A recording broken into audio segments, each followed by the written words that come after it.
noite, meus amigos. Estamos aqui de volta. Como sempre, começamos invocando a Santíssima Virgem Maria, o Santo Padre Pio de Pietrelcina, para que roguem a Deus que nenhuma injustiça se cometa neste programa. Queria aqui fazer uns lembretes a vocês que de 11 a 16 de outubro eu estarei proferindo aqui em Colonial Heights, Virgínia, o curso A Consciência de Imortalidade. Vocês podem ainda dar tempo para se inscrever. Informações e inscrições com o misterioso senhor Eduí Ferro. E-mail edui.ferro@uol.com.br ou pelos telefones 041-3257-0987 ou 041-9974-4443. Eu já dei muitos cursos aqui, mas eu tenho certeza que esse é o curso que eu mais vou gostar de dar aqui. Esse assunto, esse tema, quando bem explicadinho, ele faz um bem danado às pessoas, né? Então não apenas aprende alguma coisa, mas elas mudam para melhor. Sai mais forte, mais confiante. Então, não é um curso de autoajuda, não, é um curso de filosofia mesmo, mas faz bem às pessoas. Também, outra coisa, está funcionando, está a pleno vapor aí, o Instituto Olavo de Carvalho, em Curitiba, fundado por essa criatura fabulosa que é a Luciana Amato. Então, um rapaz chamado Fernando de Moraes, não é aquele Fernando de Moraes que puxa o saco do Fidel Castro, é outro, um homônimo, né? Como dizia minha filha Gugi quando era pequena, um homônimo. E fez uma nota sobre o Instituto, a nota está lá no meu site, www.olavodecarvalho.org, mas o site do próprio Instituto já está funcionando, embora alguns links ainda não estejam abertos. O site já está lá, www.institutoolavodecarvalho.com. Do mesmo modo, um grupo de alunos meus do Rio de Janeiro está montando uma organização similar, que já está funcionando, promove vários cursos. Eu não sei se tem um site ainda, então se tem, por favor, me avise. Mas em breve terá, né? Também noticio aqui, com grande alegria, o lançamento do livro do poeta Silvério Duque, A Pele de Esaú, pela editora Via Literarum, de Salvador. Eu não sei quando foi, já está na praça, né? O lançamento já foi. Está circulando já o livro A Pele de Esaú, do Silvério Duque. O Silvério Duque é um sujeito de um talento poético extraordinário, e que tem, né, se esforçado muito, tem melhorado a cada dia. Se ele continuar assim, ele vai ser o Bruno Tolentino da geração dele. Aguardem e verão. Falar em Bruno Tolentino, a editora Record também relançou o livro do Bruno Tolentino, As Horas de Catarina.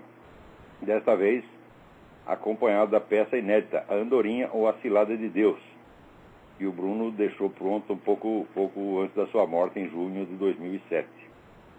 As Horas de Catarina é um livro impressionante. Foi o livro que tornou o Bruno conhecido no Brasil, logo quando ele voltou, porque ele tinha na juventude, acho que com 19 anos, tinha lançado A Anulação e Outros Reparos, né, que era um livro assim, onde você via o talento, mas ainda não era o Bruno Tolentino, né? Ainda ele não tinha, como diz, encontrado o tom certo que viria a ser o dele. Você já via a força do poeta, como você vê no Silvério Duque. Mas olha, um poeta leva décadas para fazer. O poeta fica bom com 50, 60 anos. Então não pode ter muita pressa, não. As últimas coisas que o Bruno escreveu eram muito impressionantes, né?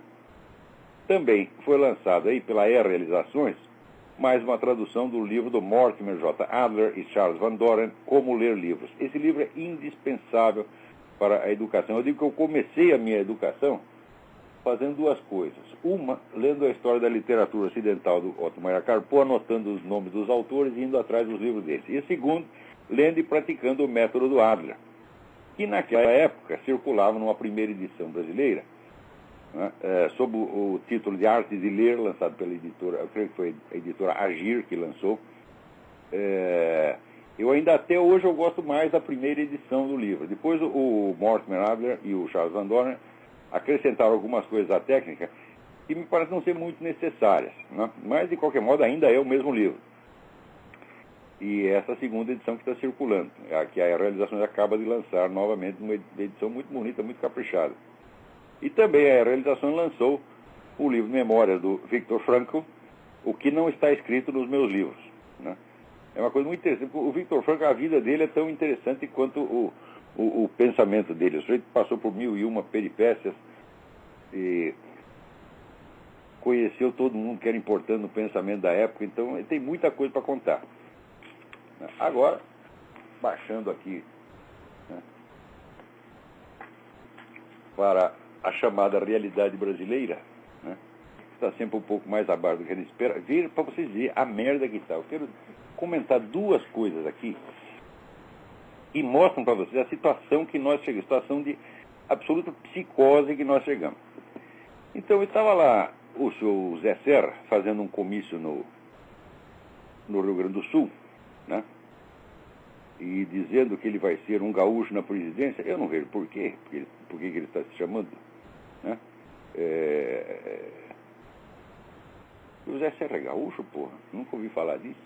Bom, tudo bem, né? E daí tinha lá alguns militantes, naturalmente a favor do Serra, com os cartazes denunciando a aliança PT-FARC. O que aconteceu? Os seguranças do Serra mandaram tirar os cartazes.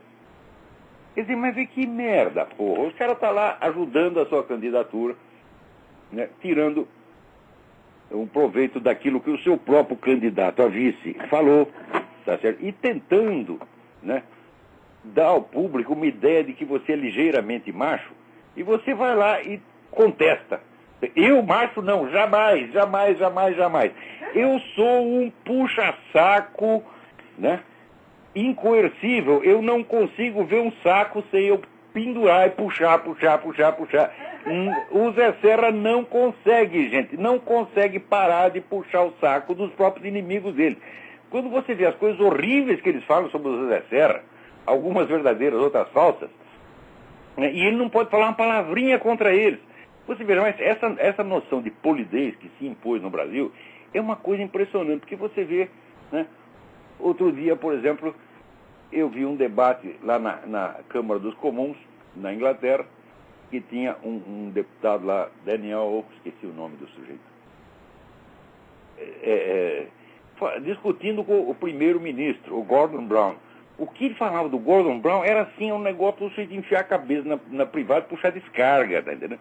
E o Gordon Brown também, puto da vida, respondendo por outro. Isso é normal, minha gente. Quer dizer, a polêmica, a discussão política é normal. Se você vê os debates, grandes debates que tinha, né, e nos anos 50, 60, por exemplo, juntava Brizola e Carlos Lacerda, saia fogo o negócio, já juntar Jânio Quadro, Ademar de Barro, né?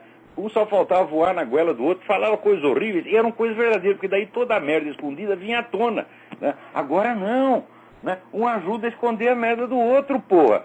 Eu vi outro dia a entrevista do Zé Serra, aquilo parecia, assim, candidatura a prefeito de cidade do interior. Candidatura a subprefeito de Vila Nhocunyé. Porque de conteúdo político não tinha nada. Era só aqueles probleminhas burocráticos administrativos, tão pequenininhos, né? Ah, o senhor vai aumentar o pedágio, o senhor vai diminuir o pedágio, né? Como é que vai ser a concessão das estradas?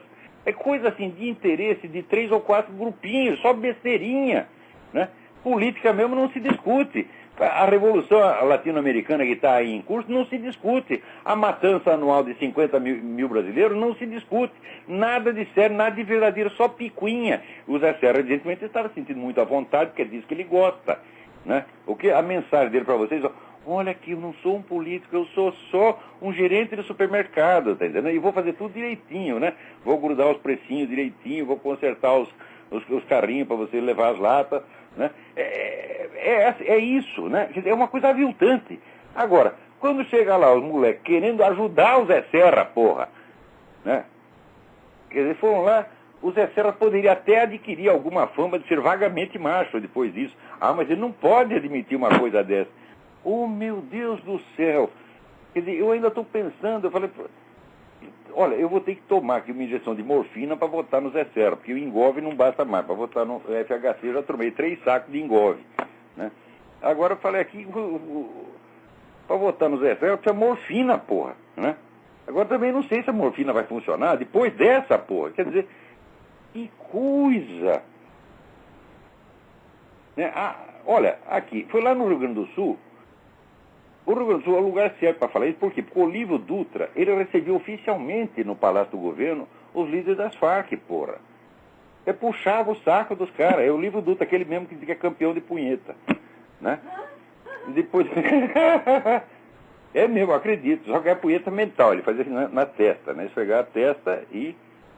né? Quando ejaculava, abria um buraquinho, saiu um monte de besteira. Isso é masturbação dele, né? Masturbação mental. Peraí, tem alguém na linha aí. Alô, quem é? Alô? Sim, quem é? É o Luciano, Niterói. Luciano, tudo bem? Tudo bem. Olá, frequentemente tem saído na grande mídia essa questão do OVNI, né, do aparecimento de OVNIs e a possibilidade de invasão de extraterrestres.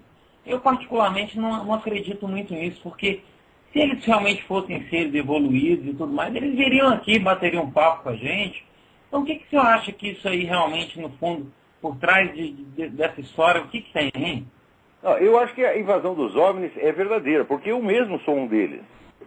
Isso você não percebeu ainda, não? Então, esse negócio de invasão de OVNIs deve ser verdadeiro. Né? Tanta gente diz que eu sou um ET que eu já estou acreditando. Então, agora, eu falei que eu ia falar dois fatos que eu vou mostrar para vocês como é que as coisas estão. O segundo é o seguinte. O jornalista Ivo Patarra escreveu, já faz algum tempo, um livro que se chama O Chefe. O livro conta a história do mensalão com todos os detalhes e mostra, né, que o seu Lula é o chefe do negócio, era o comandante geral da putaria, tá entendendo? Não tem como escapar. Muito bem. Nenhuma editora quis publicar o livro, que já está circulando então numa segunda edição por internet. O Ivo acrescentou novos materiais lá, e o livro então pode ser descarregado no site www.escandalodomensalão.com.br. Não deixem de descarregar e ler esse livro e ver se tem explicação a conduta do Lula nesse episódio. Agora, por que nenhum editor quis publicar esse livro? Por que tem que esconder? Tem que esconder pela mesma razão que tem que esconder as faixas sobre as relações PT-FARC. Não pode publicar pela mesma razão que não podia publicar notícias sobre o Foro de São Paulo. Eu afirmo para vocês, a mídia brasileira está há muitos anos sob um regime de censura muito pior do que houve na ditadura. A ditadura não controlava todos os jornais. Ela não conseguia bloquear uma notícia completamente. Sempre vazava. Mesmo quando eles tentavam, censurava aqui, mas saía ali. Às vezes saía sob linguagem disfarçada. Eu mesmo trabalhava no Jornal da Tarde, que é um dos jornais mais visados. Quantas vezes eu não escrevi notícia em linguagem enrolada para enganar o censor e enganava. Eu lembro quando os milicos estavam tramando, era a candidatura, entre aspas, do general Geisel, e não podia então divulgar quem era, qual era a composição do governo dele. Eu divulguei aquilo 2 ou 3 dias de antecedência antes de ser liberado. O censor leu aquela porra e nem percebeu. Né? Eu mesmo escrevi isso, né? Depois, é claro, fiquei com o cu na mão, achando que eles iam aprender a edição, não aprenderam nada, né? Acordei, fui dormir, né? Saí dali umas 2 horas da manhã, fui para casa dormir, quando era 5 horas da manhã, acordei, telefonei lá para a redação, porra, apreenderam a edição? Falei, não, ainda bem, eu vou ter que dormir. Né? Outra vez também tinha um assalto numa loja de arma, não podia publicar, mas eu não sabia, eu estava lá substituindo um cara na redação. Botei de manchete aquele negócio. Né? Daí quando tinha um cara lá no Diário Popular que ele servia para isso, ele servia para ser preso. Era sempre ele, o que quer que acontecesse, eles prendiam o mesmo cara. Era um diagramador chamado Antônio Pinto de Freitas, o Pantera, que tinha sido dirigido no Jornal Comunista em 1930. E ele era o único cara que estava fichado, qualquer coisa, prende o Pantera de novo. Quando acordamos, o Pantera já estava na cana de novo. Mas ia lá fazer meia dúzia de perguntas e soltava o cara. Então, naquela época, tudo vazava. Vazava por quê? Porque a censura era externa. Um censor era apenas um funcionário do Departamento de Polícia Federal que ia lá e chegava no jornal onde ele não conhecia ninguém, não sabendo qual era a rotina ali, não sabendo nem como funcionava um jornal, então era feito de trouxa. Agora, hoje, não. Quem faz a censura são especialistas, são jornalistas. né? São os próprios donos de jornal. E no meio editorial, a mesma coisa. Então, tampou tudo, não se pode falar de nada. Gente, vocês estão vivendo sob regime de terror. Vocês não entenderam ainda, não? Quer dizer que não se pode denunciar certas coisas, não se pode falar de certos assuntos, é proibido. Veja, no tempo da ditadura, aconteceu que não podia também ter discussão política, então só se falava de assunto administrativo. Se ele era candidato a qualquer coisa, né, ele ia lá e falava de assuntos técnicos, burocráticos, econômicos, e todo mundo estava satisfeito por isso. Então a política acabou. Acontece que essa putada do PT e do PSDB tirou proveito disso e eternizou esse sistema. Quer dizer, a política no Brasil acabou, vai mais de 40 anos, gente. Não existe política no Brasil. Política é confronto. Política seria o sujeito pegar isso tudo que está sabendo no mensalão e esfregar na cara do seu Lula e dizer, ó, seu Lula, como é que o senhor responde isso, porra? Né? Chegar na dona Dilma e dizer, dona Dilma, onde é que a senhora meteu o dinheiro da Ademar? A senhora vai ter que explicar, porra. Agora, não pode tocar nesses assuntos. É o passado. Eu digo, peraí, como é que é isto? Quer dizer, os chamados crimes da ditadura, entre aspas, nunca são passados. Podem ter acontecido 50 anos atrás, é manchete ainda hoje. É objeto de especiais da Globo que duram uma semana. Aquela história do Caco Barcelos que eu contei para vocês, fizeram um especial de uma semana. Agora, da Dilma não pode tocar no passado da Dilma. Né? Quer dizer, e o passado do Lula, porra? Quer dizer que o ano de 2001 é tão passado assim? Quer dizer, aquilo que ele assinou em 2001 não se pode falar mais? Né? E, evidentemente, o mensalão já é passado também, ô seu Serra? Não pode falar, não? Então, você veja a situação de covardia, de cagaço geral e obrigatório, né? E modo que as atitudes mais covardes, atitudes de puxa-saco, de psicofanta, se tornaram normas de polidez no Brasil. Aonde que vocês pretendem parar, gente? O Brasil está saindo do mundo. Está saindo do mundo. Então, de vez em quando, né, anuncio assim, a mídia exterior já, quer dizer, a mídia que pertence aos caras que mandam no Lula, né, publica um negócio aí falando bem do Lula, diz que ele vai virar um grande estadista. Estou anunciando, né, há 20 anos estou anunciando que o Lula, na semana que vem, vai ser um grande estadista. E depois anuncia de novo, o Lula vai ser um grande estadista. Então, isso aí é que nem o país do futuro, está entendendo? Então, o Lula é o grande estadista do futuro. Depois dele morrer, ele vai continuar sendo o grande estadista do futuro. Então, como é que pode isso? Então, ó, a vingança será maligna. Muito mais gente vai ler o livro do Ivo Patar, né, na internet, do que se estivesse nas livrarias e fizesse o maior barulho em torno. Eu acredito que a essa altura já milhões de pessoas descarregaram esse livro. E vocês todos, né, ouvintes desse programa, descarreguem e lêem, ou melhor ainda, comprem o livro, porque não tendo editor, o que fez o autor, o Ivo Patar? Ele mesmo mandou imprimir o livro, né, e ele vende da casa dele, você manda lá um e-mail para ele, paga lá, que é R$50, e recebe o livro. www.escandalodomensalão.com.br. E também no Mídia Sem Máscara tem lá uma entrevista com o Ivo Patar, onde o Ivo afirma claramente a respeito do mensalão: o Lula é o chefe, a rede de esquemas é enorme, complexa, e se houver inteligência, Lula não deve saber dos detalhes até para não ser envolvido. Mas é claro, escuta, mas nem Al Capone sabia todos os detalhes da máfia, porra, né? Então, divulguem isso também. Vamos fazer um barulho, fazer o país inteiro tem que ler esse livro para saber quem é esse filho da puta que nos governa. Filho da puta, mentiroso, canalha, tá certo? Puxa saco de terrorista, puxa saco de narcotraficante, né? Quer dizer, é uma vergonha. Esse homem merece um desprezo ilimitado, tá entendendo? Essa semana saiu uma notícia que houve um encontro entre dois presidentes, o encontro do grupo gay E-Jovem e o presidente de um negócio que se chama República. Então aparecia lá os dois abraçadinhos, né? Agora, o nome do presidente do E-Jovem vinha em primeiro lugar, né? O presidente do E-Jovem se encontrou com o presidente da República, né?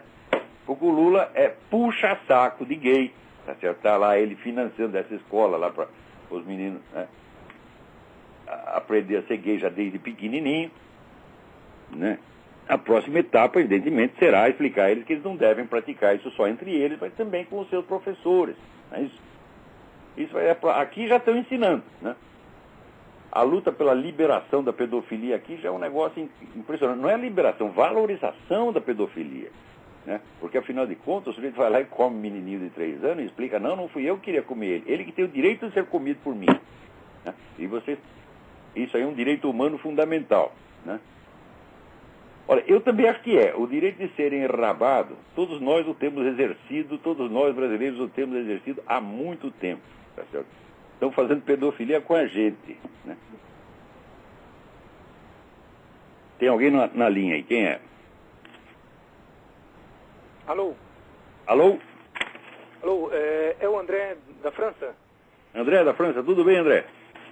Tudo bem. Ô, professor Olavo, meus parabéns pelo trabalho, pelo programa. Eu acho que o senhor faz um trabalho aí fantástico, muito sério. Já acompanho há longo tempo, já há longa data. Obrigado.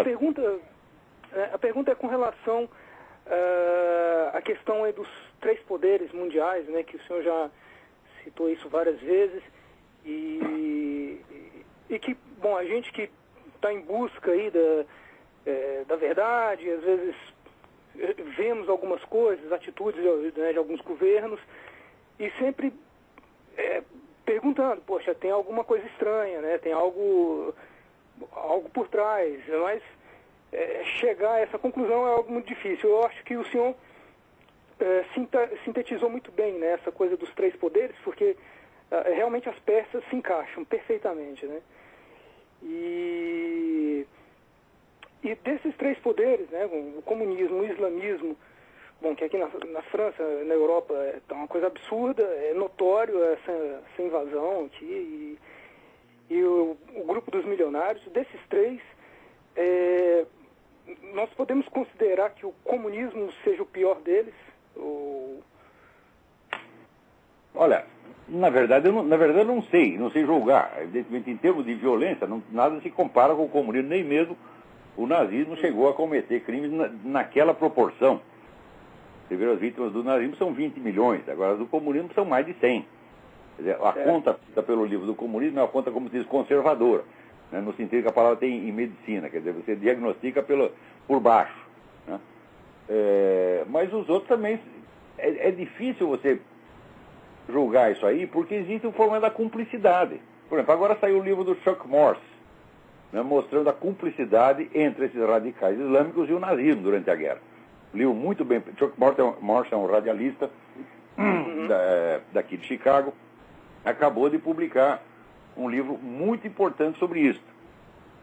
Então é difícil você saber quem é pior, porque às vezes você fala os crimes do comunismo, e bom, mas essa turma toda, Rockefeller, essa turma do Wall Street, não ajudaram pra caramba o regime soviético? Mesmo time, né? Não existiria economia soviética sem essa gente. Então é difícil você saber a autoria do crime, tá? Porque são tantas mãos. Certo. Agora, do outro lado, foi bom, a sua pergunta é muito oportuna, porque é o seguinte, deixando de lado um pouco o comentário das coisas da semana, vamos voltar um pouco atrás. Você vê, depois da década de 90, surgiu um novo tipo de defensores da democracia. São os caras que querem espalhar a democracia pelo mundo, quer dizer, democracia e economia de livre mercado, e acham que isso é a fórmula infalível para tudo. Então eles querem espalhar isso para o mundo. Mas, para poder espalhar, é preciso reduzir esses elementos de democracia a um esquema formal que se adapte às mais variadas, que se adapte uniformemente às mais variadas circunstâncias culturais. Então, não pode passar valores culturais, não pode passar valores religiosos, tem que passar somente o esquema formal. Democracia parlamentar e economia de mercado. Então, o que é necessário fazer para isso? É necessário neutralizar os valores culturais que possam, evidentemente, obstaculizar o processo. Então, inventaram um treco chamado multiculturalismo, que é para dissolver todas as fronteiras culturais e étnicas e misturar tudo, né? Bom, acontece o seguinte, esses caras são tão espertos, eles são tão maravilhosos, né, que eles só adotaram isso nos países deles mesmos. Então eles fazem multiculturalismo nos seus países, não no país vizinho, né? Então, resultado, as fronteiras nacionais só são dissolvidas no Ocidente. Vê se alguém dissolve fronteiras étnicas na China, ou no mundo islâmico, ou até mesmo na Rússia. Não dissolve coisíssima nenhuma. Então, nessas circunstâncias, esses gênios da nova ordem mundial, o que eles estão fazendo é o seguinte, eles estão destruindo apenas os seus próprios países e fomentando o avanço do comunismo e do radicalismo islâmico. Esses estão levando toda a vantagem, e a longo prazo, eu acho, o globalismo ocidental vai ser neutralizado, porque ele está se liquidando a si mesmo, né? Ele implanta esse multiculturalismo, onde as minorias mais barulhentas acabam prevalecendo sobre a maioria nacional. Aqui nos Estados Unidos, você vê agora esse negócio dessa mesquita, aí, quer dizer, que é um assinte, né? Querem botar lá uma mesquita e o presidente da República vai lá e apoia o negócio, embora 90% do país seja contra. Então a opinião da maioria não interessa mais, interessa somente a minoria barulhenta apoiada pelos grandes grupos. Tá certo? Então, desculpa, só terminar de explicação para você ver onde é que isso vai dar. Então acontece que nessa circunstância, quem leva vantagem? Leva vantagem o grupo étnico que tenha mais firme identidade e que seja mais apegado à sua identidade, como são os muçulmanos. Você dissolve todas as identidades menos uma. Essa aí saiu ganhando. Então eu acho que a longo prazo o problema vai ser uma disputa entre o movimento comunista e o mundo islâmico. A nova ordem mundial será acabada. Tá certo? E entre os dois, o mais forte é o Islã, a longo prazo. No contexto cultural, né? No contexto... o Islã progride, assim, de uma maneira amebiana, você está entendendo? Ele vai pegando pessoa por pessoa, sem fazer muita propaganda, sem fazer muito barulho, e a partir da hora que o sujeito entra no Islã, ele corta os contatos com os infiéis. Ele não fala mais, ele não tem mais convivência. A pessoa socialmente desaparece e passa a integrar o grupo islâmico. E assim o negócio vai crescendo invisivelmente numa velocidade assombrosa. Então, isso mais em aqui na Europa é o esquema islâmico, evidentemente. Aqui na Europa está uma coisa assim, tá caminhando a passos largos, né? É impressionante, é absurdo. Eu lembro de um programa, já há alguns meses que eu vi um programa aqui na França, e tinha um deputado suíço. O tema era exatamente sobre aprovar ou não, eu esqueci o nome daquela torre, né, islâmica, que eles têm a mesquita, mas tem aquela torre que eles fazem, o cara faz o chamado para a prece. Isso. E eles estão querendo já fazer isso aqui na França. Aliás, já tem em alguns lugares, por acaso, né? Me parece... Não tem. Mas eles estão querendo... No dia você vai ter o muezzin lá do alto da Torre Eiffel, chamando os caras. É impressionante. E aí, esse mesmo deputado, ele comentou, porque no mesmo período eles estavam querendo aprovar a lei na Itália para tirar os crucifixos, né? E ele falou assim, puta que pariu, não é possível, é o fim da nossa civilização, né? Vocês querem tirar os crucifixos e quer levantar a torre, né? E construir mais mesquita. Esse pessoal da nova ordem mundial, eles só estão destruindo o Ocidente mesmo. No Oriente eles não tocam, no mundo islâmico eles não tocam, no mundo comunista eles também não tocam. Aliás, até ajudam. Você vê, agora a China, essa semana se noticiou. A China, que era a terceira economia do mundo, passou na frente do Japão e é a segunda agora. E os americanos botando dinheiro lá. Né? Então eles estão ajudando eles. Né? Aqui, por exemplo, os muçulmanos têm todas as vantagens. Você não pode fazer uma pregação. Tem universidades, cidades inteiras, você não pode fazer a pregação cristã que você vai preso. Agora, a pregação islâmica pode. Na Inglaterra é a mesma coisa, quer dizer, são leis que protegem. Né? Veja, eles dizem que eles querem dissolver as identidades culturais. Não, eles só querem dissolver a nossa. Contra a identidade muçulmana, ao contrário, eles reforçam. Isso eu creio que é premeditado. Porque se você vê a ação das taricas são organizações esotéricas islâmicas, que se expandem formidavelmente entre as elites. Pega altos intelectuais, governantes, os homens mais ricos do mundo, vão pegando as coisas discretamente com 50, 60 anos de antecedência. Como fizeram com o príncipe Charles. O príncipe Charles é um obediente discípulo de um sheik islâmico. Tá certo? Então, mas eles começaram com isso 50 anos atrás. Quando o pessoal vê o efeito externo, não sabe de onde aquilo apareceu. Inclusive essa coisa toda de nova ordem mundial, o pessoal pensa que é uma coisa que está acontecendo espontaneamente, graças à expansão dos mercados. Eu digo, não. Você procurar livros publicados 50, 60, 70 anos atrás, você vê que é um plano, é uma ideologia. Eles conceberam, discutiram isso profundamente. São centenas de autores importantíssimos, entre os quais Arnold Toynbee, né, discutiram isso durante 50, 60 anos antes de colocar em prática. E quando coloca esse discurso ideológico, Né? Por exemplo, a dissolução da família. Isso é uma coisa que foi discutida 60, 80 anos atrás. Temos que lançar uma civilização planetária onde todas as identidades étnicas se misturem e desapareçam as várias formas de família, criando, vamos dizer, um pluralismo familiar, novas modalidades de família. Tem aqui uma família constituída, né, de 4 cônjuges masculinos, né? Mais uns, pega lá uns moleques na rua que os caras vão comer nas horas vagas e isso passa a ser uma família, porra. Quer dizer, a aceitação da pedofilia como família é uma coisa que você pode contar. Isso aí vai ser logo, em 5 ou 6 anos, isso vai estar implantado. O sujeito casa lá com uma menininha de 5 anos. E casamento entre espécies. A hora que for dissolvida a noção de casamento, que a noção de casamento gay, como eu já demonstrei num artigo que eu publiquei outro dia, o casamento gay não é feito para favorecer gay, é feito para dissolver o direito de família. Porque todo o direito de família universal, ele é baseado num negócio que é a diferença de papéis sexuais definidos. Entre 2 homens, pergunto eu, vai na hora de casar, pergunta, quem come quem? Você dá e você come, os 2 dão, os 2 comem, ou os 2 só dão e tem que dar para um terceiro?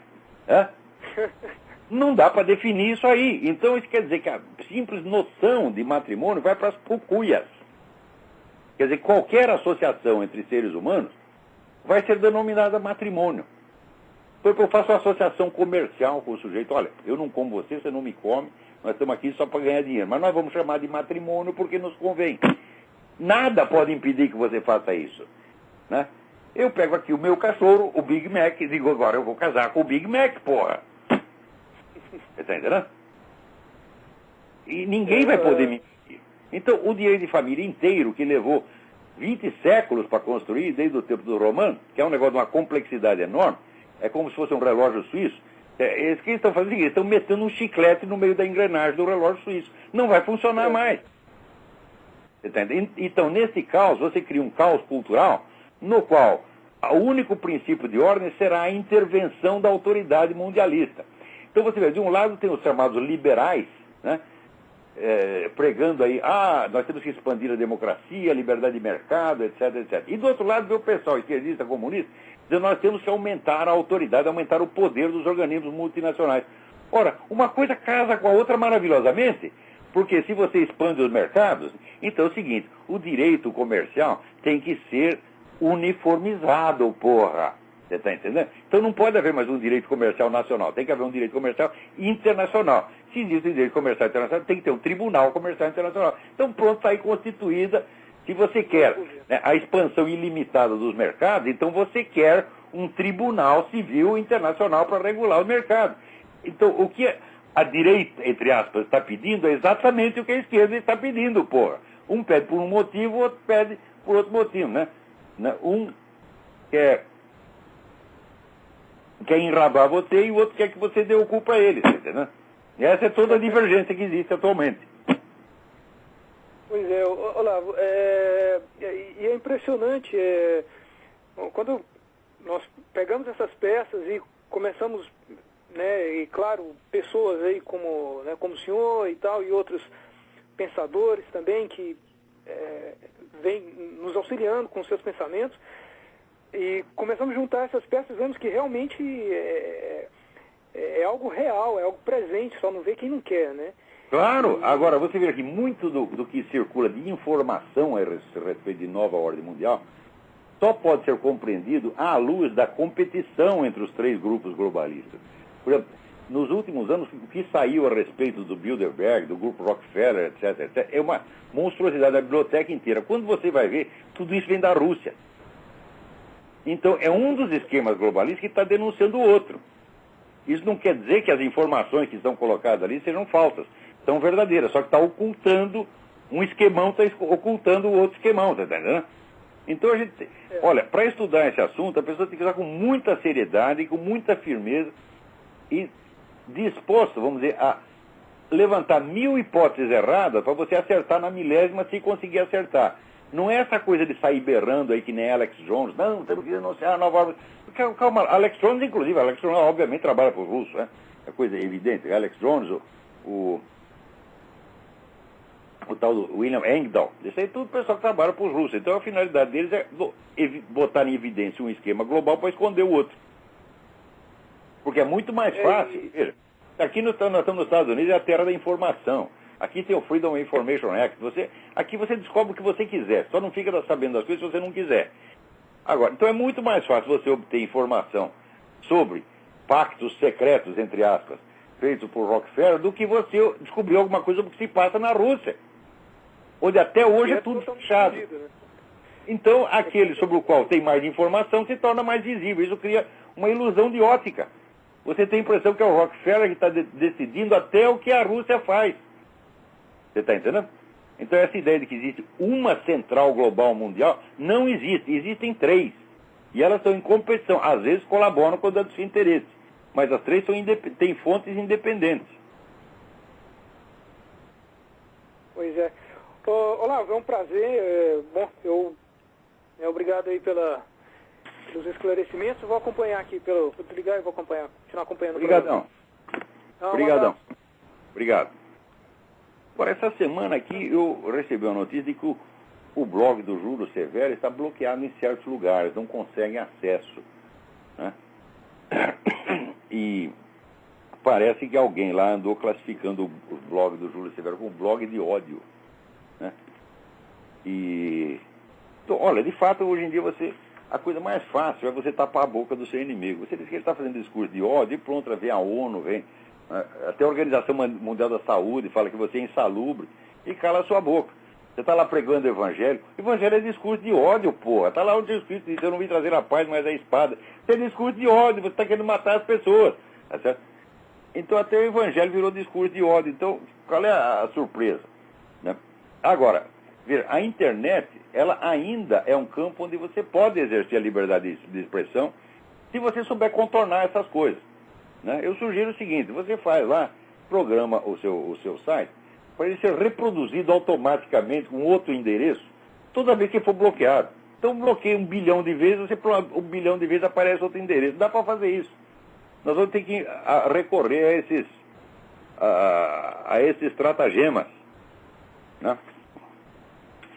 Agora, aqui, o Rômulo Viana, do Rio de Janeiro, tem mandado várias mensagens denunciando lá a corrupção, né, do governo do estado do Rio, o seu Sérgio Cabral. Olha, nem precisa, Rômulo, porque todo mundo sabe que esse cara é um filho da puta. Tá lá vocês viram o vídeo que nós botamos no Mídia Sem Máscara, né? Por lá inaugurar um conjunto educacional e daí chega um moleque lá, coitado, humildezinho, dizendo, olha, mas aqui a piscina não funciona, a quadra de telha não funciona, nada funciona, a gente não pode nem entrar. O que faz? Está lá o governador do estado e o presidente da república. O que eles fazem?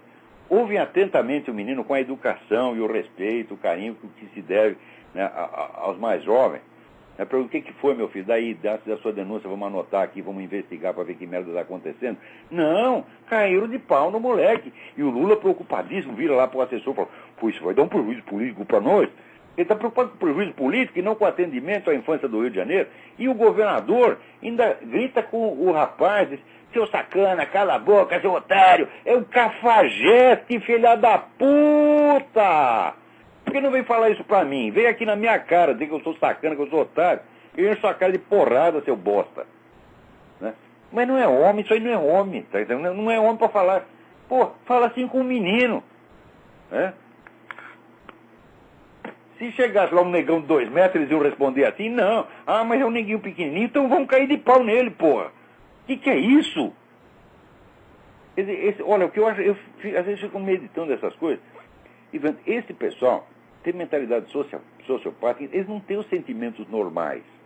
Por exemplo, o sentimento, vamos dizer, de proteção ao mais jovem, que é uma coisa natural no ser humano, que todo homem adulto tinha que ter, eles não têm. Chega lá um menino falando isso, eles se sentem ameaçados, como se fosse, né, o Mike Tyson que está lá, porra. Você está entendendo? Se sentem acuados, então se defende que nem, sabe, um porco-espinho acuado. Né? Parece que assim, um urso atacando o porco-espinho começa a soltar espinho, porra. Esses sentimentos assim não são normais. Por exemplo, eu não estou brincando, minha gente. Quando eu falo sociopatia, é uma coisa, vamos dizer, Um quadro perfeitamente descrito, tá certo? Milhares de livros. E o quadro é exatamente o que a gente vê quando olha um Sérgio Cabral, quando olha um Lula, fala, são sociopatas, são pessoas que não têm sentimentos morais normais. São sentimentos perversos. E por que, como pode votar nessa gente? Eu não votaria no Sérgio Cabral para presidente de um clube de futebol. Não digo para presidente de um clube de futebol. Tipo um clube de futebol de botão. Eu não votaria, porra. Agora, votam nesses caras por quê? Sabe, eu vou dizer por que votam. Porque o brasileiro já entrou naquele estado perverso, onde ele não quer uma pessoa de qualidade, porque perante uma pessoa de qualidade ele se sente inferior. Então ele quer um pior do que ele. Por isso dá um alívio para ele, porra. Então estão pervertendo o povo a esse ponto. Eu tenho que votar num pior do que eu, porque isso que ele faz qualquer um pode fazer, eu também poderia. Então, os governantes, os homens célebres, eles viram anti-exemplos. Tem uma amiga minha aqui que brinca, diz, eu não sou inútil, ou pelo menos sirvo de mau exemplo. Todos esses caras, a função pública deles é servir de mau exemplo e fazer com que as pessoas se sintam aliviadas da sua má qualidade. E agora vão votar na Dilma. E, meu Deus do céu, você aceita a Dilma como garçonete? Mas de jeito nenhum. Essa mulher não tem educação, não tem cultura, não tem presença para ser uma garçonete num restaurante que eu monte. Eu não aceitaria ela, porra. Você vê que a mulher é uma grossa, metida, inculta, semi-analfabeta, pentelha, arrogante, não tem nenhuma qualidade, zero de qualquer qualidade humana. É por isso mesmo que escolhe. Por que escolheu o Hugo Chávez? Você olha a cara do Hugo Chávez, meu Deus do céu. Olha, alguma mulher normal pode se sentir atraída pelo Hugo Chávez? Não. Então as mulheres olham e falam, não, eu vou votar no Hugo Chávez porque ele é feioso. E eu vendo ele, eu me sinto aliviada de ter o marido que eu tenho. Você tá entendendo? Então eu pensei, se eu fosse casar com o Hugo Chávez seria muito pior. Então eu vou votar no Hugo Chávez, porque daí a gente se sente melhor. É assim que está o negócio. Agora, quando aparece um cara que tem, né? Você vê aqui, aqui tinha, por exemplo, tinha 2 possíveis candidatos pretos. De um lado tinha o Sr. Obama, do outro lado tinha o Alan Keyes. O Alan Keyes é um homem de uma cultura extraordinária, um homem que nunca roubou um palito de fósforo, fala bem, se explica bem, sabe o que está falando, é um homem de respeito. E tem o outro, que é o seguinte, você não sabe nada, não tem um documento do filho da puta. Toda a vida dele é tudo mentira. Está tudo escondido. Quem eles escolhem? O Obama. Né? Então eu tenho vontade de pegar esses pretos aqui dos Estados Unidos, bater na cara deles e falar, olha quem você escolhe para te representar, seu filho de uma puta. Quando tem um monte, tá certo? E tem aqui o tal do Coronel West, é um cara, um militar, aposentado, negro, faz um discurso maravilhoso, homem sério, honesto, herói condecorado. Não, o Coronel West não serve, tem que ser o Obama. Por quê? Porque o Obama nós não sabemos quem é. Ora, porra, vocês não têm vergonha na cara? Ainda ficam orgulhosos de ter elegido o Obama. Falam, meu Deus do céu, porra. Quer dizer, não é questão de, vamos eleger um da nossa comunidade. Está muito certo querer eleger da sua comunidade. Mas não qualquer um, porra. Por que tem que escolher logo o pior? Pelo mesmo motivo que o pessoal vota em Dilma, vota em Lula, vota em Hugo Chávez. Então, a política virou o anti-exemplo. Você não quer mais líderes, você não quer heróis, você não quer santos, você não quer sábios. Você quer um bom filho da puta, de preferência, do qual você não possa nem investigar a vida. A vida do cara é só mistério, é só trevas. E é por isso mesmo que vota no cara, porra. Agora, olha aqui, olha o anti-exemplo, olha o anti-exemplo. O senhor Juan Manuel Santos se elegeu dizendo que não, agora é ser a linha dura, nós não vamos mais tolerar esse negócio de Farc, etc, etc. Primeiro ato dele na presidência, dizer que não vão mais verificar se existe a presença das Farc e do ELN na Venezuela. O que é isso, porra? O que é isso? Isso é uma traição ou o que é? Ou ele está se fazendo esperto e depois quer dar uma rasteira nos caras? Eu só sei o seguinte, que, como diz aqui o Eduardo Mackenzie é um jornalista colombiano que vive na França. Ele publicou aí, no Mídia Sem Máscara, está lá, desta semana, um artigo espetacular. Tudo que esse cara escreve é espetacular. Ele escreveu um livro de 700 páginas sobre as Farc, é a melhor coisa que eu li a respeito. Ele sabe tudo a respeito. Então ele diz o seguinte, olha aqui, cada vez que o governo colombiano faz concessão às Farc, essas respondem golpeando brutalmente. O carro-bomba que explodiu em Bogotá em 12 de agosto de 2010 é a confirmação dessa triste lei. É exatamente, você mostra fraqueza, eles batem.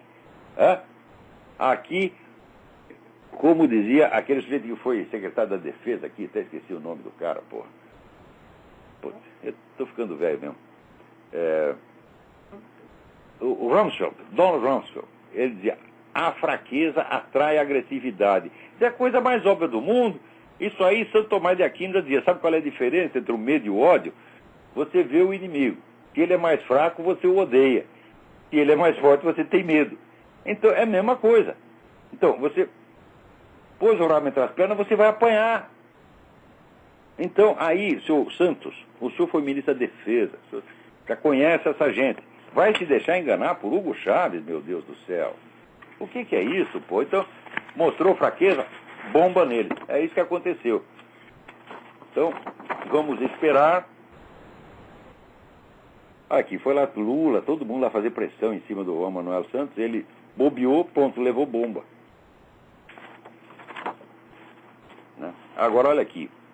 O governo da Venezuela está preocupadíssimo com o Alejandro Penha Esclusa, porque diz que o Alejandro Penha Esclusa tem um esquema de propaganda. Esquema de propaganda é o seguinte, é o sócio dele na ONU América. Ué, você prende o meu sócio, porra, o que eu vou fazer? Eu vou divulgar aquilo, né? Não é lógico o que tem que fazer? Né?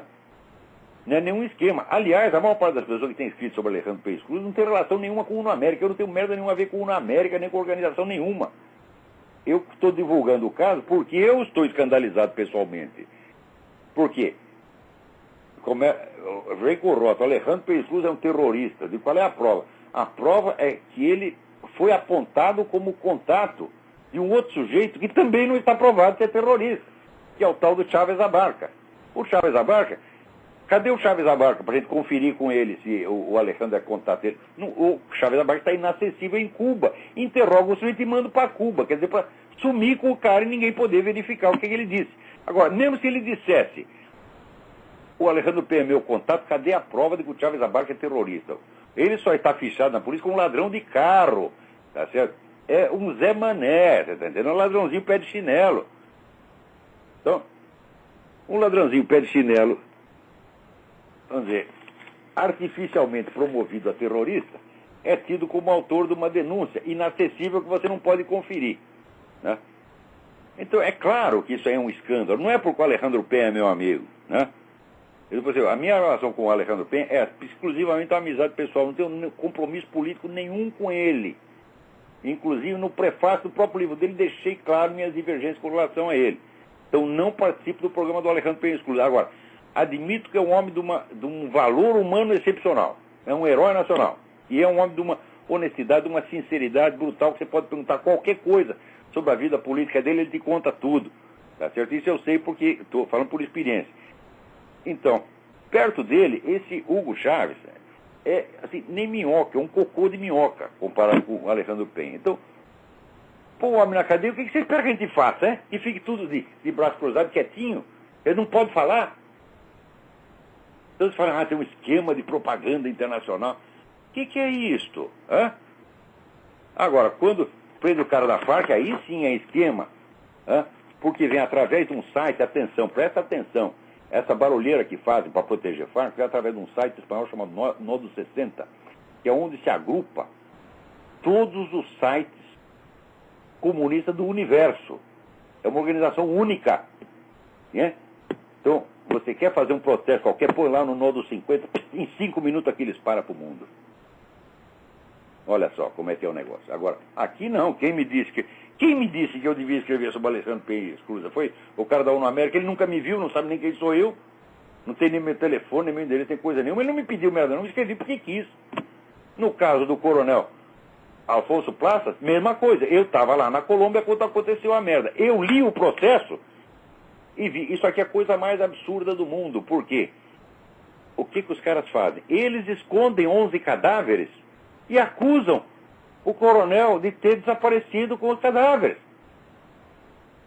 Os cadáveres estão lá, estão tudo na universidade, lá guardados na geladeira da universidade. A juíza não deixa examinar os cadáveres. Então o que ela está fazendo? Ela é culpada de desaparição de cadáver, meu Deus do céu. Então ela comete o crime e acusa o Coronel Praças. Quando a gente vê um treco desse, eu posso ficar quieto?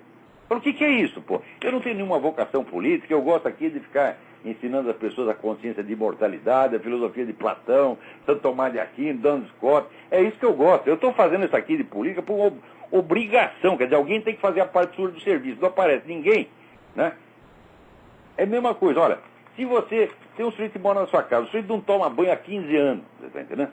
E ninguém dá banho no filho da puta, um dia você diz, porra, vou eu dar banho no desgraçado, pô, vou cato ele aqui pela goela e jogo ele na banheira. Então é o que eu estou fazendo aqui, muito a contragosto, né?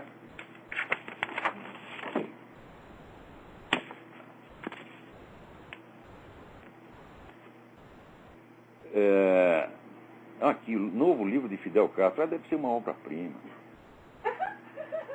Por todo o caminho da Sierra, a vitória estratégica. Narra os detalhes dos últimos combates entre as forças rebeldes liberadas Fidel Castro na Sierra Maestra. Não houve combates.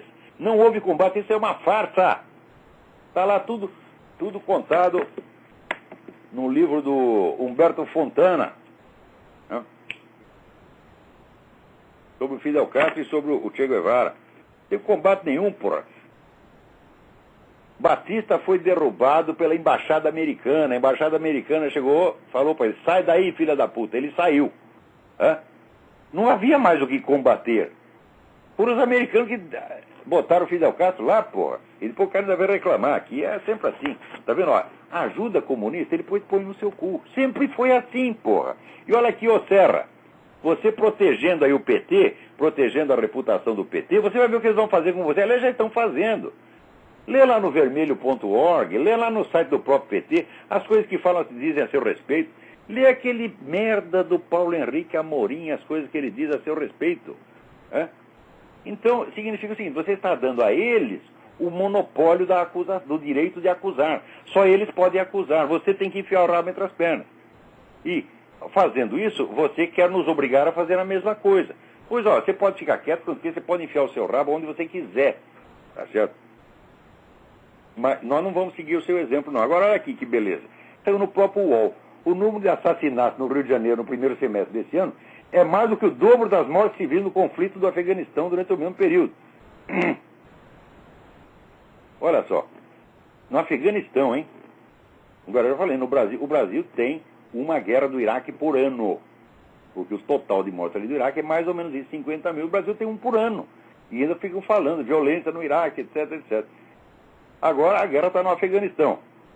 Então, o conflito do Afeganistão deixou 1.271 mortos nos primeiros 6 meses do ano, enquanto o Rio de Janeiro registrou 2.556 assassinatos. De que é a culpa disso? A culpa é do senhor Lula. Para de proteger essa gente, faça alguma coisa contra as Farc e essa merda vai acabar. Porque se acabar as Farc, acaba o apoio a PCC, Comando Vermelho, essa merda toda. Quebra as pernas desses desgraçados. Aonde que eles arrumam arma, meu Deus do céu?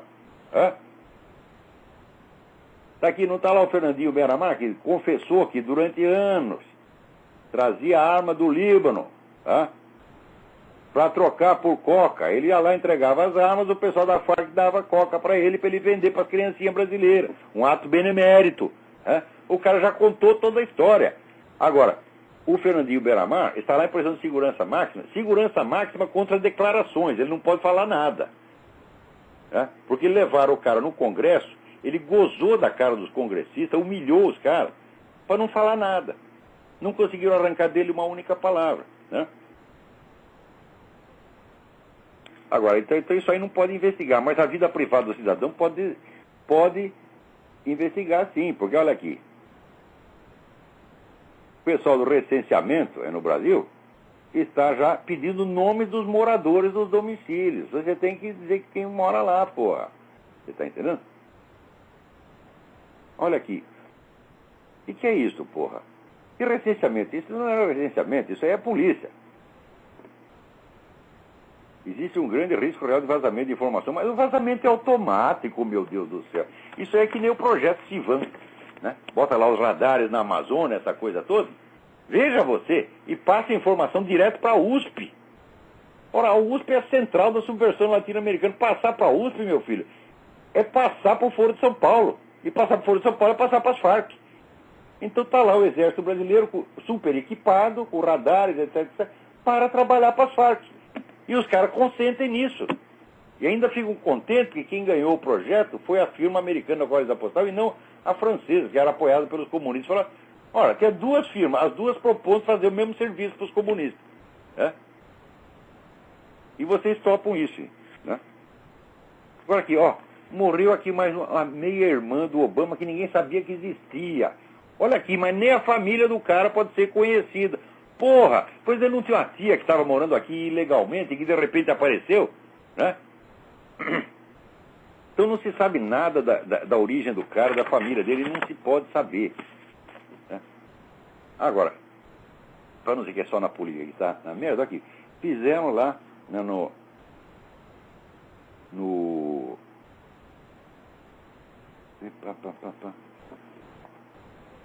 homenagem a Gilberto Freire na feira do livro daqui, Feira do Livro de Paraty. Olha, homenagem a Gilberto Freire, se eu fosse, tive muita amizade com o filho do Gilberto Freire, né? Já morreu, infelizmente, mas se eu fosse membro da família do Gilberto Freire, eu proibia qualquer homenagem ao meu ancestral, porque homenagem é que nem aqueles que fizeram na USP.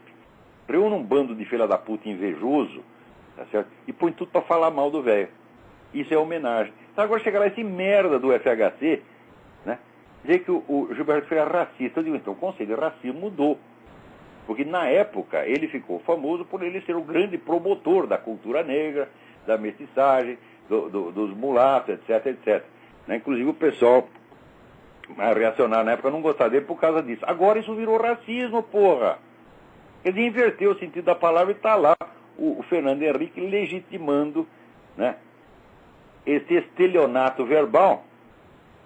E diz, não, era um grande sociólogo, só mas era racista, daí pimpino no narizinho, faz aquela cara de nojinho. Né? Então agora aqui, Fernando Henrique, a sua obra de sociólogo consiste de duas coisas. Primeiro, uma teoria errada. Né? E segundo, uma série de discursos políticos que você fez para sua autopromoção. Isso é a sua obra científica. Você, comparado com o Gilberto Freire, você é um bosta. Eu não sei por que pedir para chamar Fernando Henrique para falar sobre Gilberto Freire. Porra! Isso aí é a mesma coisa que chamar Dilma Rousseff para falar sobre Dante Alighieri. Você está entendendo? Por falar em Dante Alighieri, olha que não percam. Tem uma gravação feita aí em 8 vídeos sobre a vida e obra do poeta brasileiro Gerardo Melo Mourão. O Gerardo foi um dos grandes poetas da humanidade, prestem atenção. Né? A respeito do Gerardo, o Ezra Pound, que foi o guru da poesia moderna, o cara que inventou a poesia moderna, ele diz, esse sujeito é o cara que fez aquilo que eu tentei fazer. O Gerardo queria o grande poema épico, né, da humanidade. E o Gerardo, com A Invenção do Mar e outros poemas, que na verdade constitui tudo um poema único, né, somando toda a obra do Gerardo, a grande epopeia, na qual ele consegue misturar assim, a história da sua família com a história da humanidade, tá certo? E então o Gerardo é um cara que teve alguma participação política também. Ele diz que a atividade política dele foi um adultério, foi uma traição. E é verdade mesmo. Só que por causa dessa atividade política, o Gerardo foi preso 18 vezes. 18 vezes. Foi preso no tempo do Getúlio e foi preso depois no tempo dos milicos. Até hoje ninguém sabe por quê, porque não tem processo nenhum, não tem acusação formal nenhuma e, sobretudo, não tem prova de merda nenhuma. Tá certo? Então, ele conta lá, é muito divertido, né? Procurem no YouTube Gerardo Melo com 2 L's Mourão. Tá certo? Então, o Brasil perdeu 2 grandes poetas recentemente, Bruno Tolentino e Gerardo Melo Mourão. Então, nosso tempo também acabou. Então, até a semana que vem. Muito obrigado.